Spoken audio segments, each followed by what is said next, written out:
muy interesante este tipo de iniciativa porque permite tener como un punto de encuentro mensual para la gente que le gusta la música y no solamente eso, sino compartir un momento juntos, tomar una copa juntos y no tener que pensar especialmente en si me gusta o no el grupo, sino tomarlo como un punto de encuentro. Tus ojos nunca han visto nada igual. Es una manera alternativa de pasar el domingo, de conocer grupos nuevos valencianos que no son tan conocidos.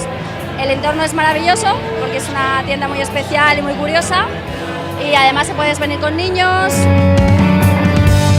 Llevo todo.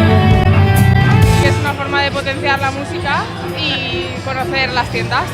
De promocionar una tienda mediante y encima al mismo tiempo dar a conocer grupos nuevos.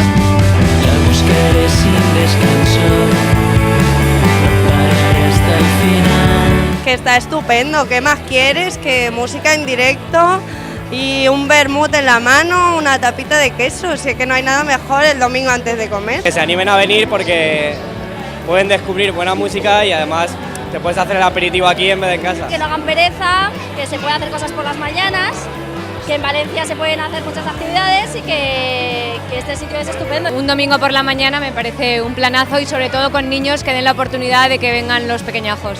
Es un plan perfecto. Te tomas una cervecita, oyes música. Lo tienes todo. Sencillamente que prueben y verán que seguramente tendrán ganas de repetir.